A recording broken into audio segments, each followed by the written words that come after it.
নতুন একটি ভিডিওতে আপনাদের সকলকে স্বাগত জানাই। আজ মঙ্গলবার, ওই সকাল 8টা মতো বাজে। আজকে আমরা যাব প্রতীক্ষিত দিন আমাদের সুপ্রিম কোর্ট ভিজিটে। তাই আমরা সকাল সকাল আজ সকলেই লাঞ্চ করে এখন বাসে ওঠার জন্য রেডি হয়ে গিয়েছি। চলুন, তাই আপনাদেরও সাথে নিলাম। আজ আমরা সকলেই খুব এক্সাইটেড, জানেন তো, কারণ আজ আমাদের 5 বছরের সেই অপেক্ষার অবসান ঘটতে চলেছে। এই যে আমাদের বাসও চলে এসেছে। চলুন এবার এক এক করে বাসে উঠে বাকি গল্পটুকু করা যায়। ভাবতেই ভালো লাগছে, আর কিছুক্ষণের মধ্যে আমরা দাঁড়াবো সেই জায়গাটায় যেখান থেকে দেশের ন্যায় বিচারের শুরু। চলুন, তাই আপনাদেরও নিয়ে চলি আমাদের সেই অভিজ্ঞতার অংশ হতে।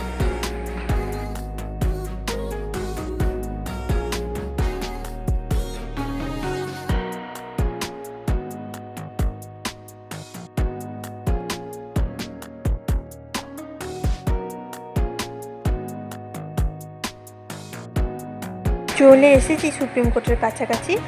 চলুন এবার ভেতরের দিকে যাই। সুপ্রিম কোর্টের ভেতরে প্রবেশের মূলত 3টে অংশ। এটি প্রথম অংশ, যেখানে সর্বসাধারণ মোটামুটি প্রবেশ করতে পারে, আর এর পেছনেই রয়েছে আর একটি অংশ যেখান থেকে সর্বসাধারণের প্রবেশ নিষিদ্ধ করা হয়েছে। আর ঠিক তারপরেই রয়েছে কোর্ট, অর্থাৎ যেখানে বিচার করা হয়। তাই এখন প্রথম অংশটির অপেক্ষা করছি, কারণ আমাদের স্যাররা গিয়েছেন আমাদের যে ভিজিটের পাস সেটিকে অ্যাপ্রুভ করানোর জন্য। তাই আমরা এখানেই সকলে অপেক্ষা করছি আর চারপাশটা একটু ঘুরে ঘুরে দেখছি, কারণ স্যাররা এলে তারপরে ওনারা আমাদের নিয়ে যাবেন ভেতরে। এরপর থেকে তো আর ফোন অ্যালাউ নেই, তাই সেটির ভিডিও হয়তো আপনাদের আমি শেয়ার করতে পারবো না, তবে কিছু ফটো আমাদের সুপ্রিম কোর্ট থেকে তোলা হবে, আমি সেগুলো আপনাদের সাথে অবশ্যই শেয়ার করব। চলুন এবার ভেতরে যাই। স্যাররা আমাদের কেসে রেফারেন্স বিচারপতিদের পাঠানো হয়, আর এই আমাদের কলেজের সকলে একটু ছবিও তুলে নিলাম। এরপর আমরা আবার যাব ইন্ডিয়ান সোসাইটি অফ ইন্টারন্যাশনাল লতে, যে এটি হলো ISIL।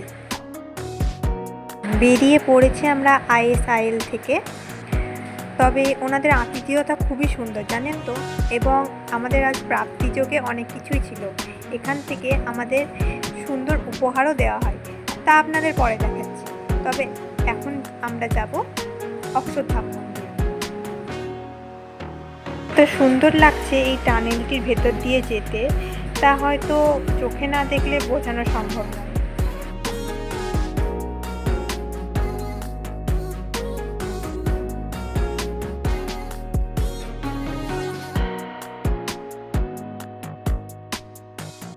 চলুন, চলে এসেছি প্রায় অক্ষরধাম মন্দিরের কাছাকাছি।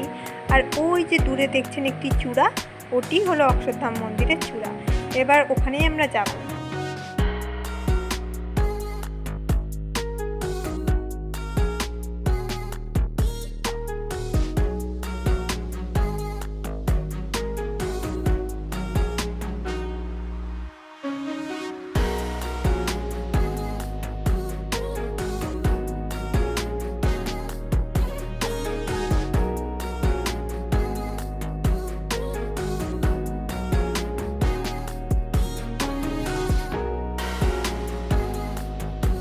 মন্দিরের ভেতরে ক্যামেরা এলাও না থাকার জন্য আমরা ফোনটিকে বাসেই রেখে গিয়েছিলাম, তাই দূর থেকেই আপনাদের মন্দিরটি একটু ঘুরে দেখালাম।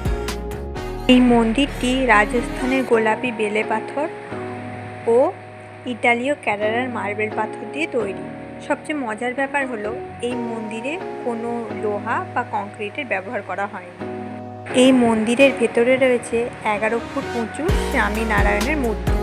এছাড়াও রাম, সীতা, রাধাকৃষ্ণ, শিব পার্বতী এবং লক্ষ্মীনারায়ণের মূর্তিও রয়েছে। আর এই হলো যমুনা নদী।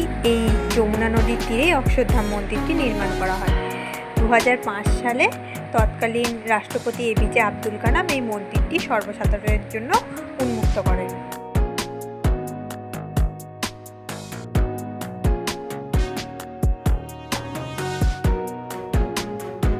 চলুন এবার আমরা একটু হোটেলের দিকে এগোই। হোটেলে যাওয়ার পরে ফ্রেশ হয়ে সবার আবার একটু বেরোবো বাজারের উদ্দেশ্যে। এত দূর এসেছি আর বাড়ির জন্য তো কিছু কিনে নিয়ে যেতে হয় বলুন। তাই দেখবো যদি বাজারে কিছু পাওয়া যায়।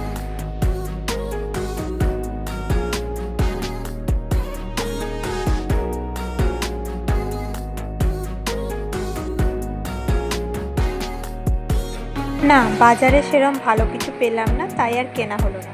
তাই চলে এলাম হোটেলে। আর সেই যে আপনাদের বলছিলাম যে ISIL থেকে আমাদের উপহার দেওয়া হয়েছে, এই হলো এই উপহার। এটা হলো একটি বই যেটা আমাদের উপহার হিসেবে দেওয়া। এই বইটির বিষয়বস্তু international humanitarian and refugee law. সাথে আরও একটি বইও দেওয়া হয়, সেটি হলো এটা Indian journal of international law. এই বইটিতে ইন্টারন্যাশনাল লয়ের ওপর কিছু জার্নাল প্রকাশ করা হয়েছে।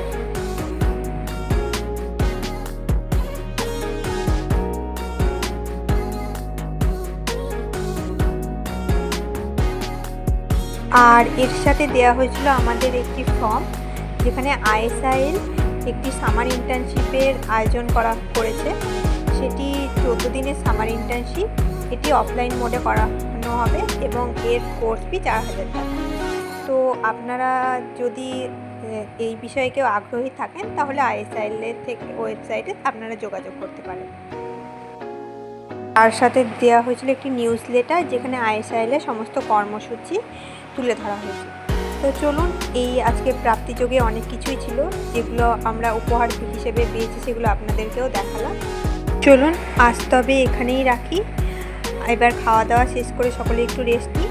আজকে আমাদের রাতের মেনুতে ছিল ভাত, ডাল, আলুর তরকারি আর আলু ভাজা।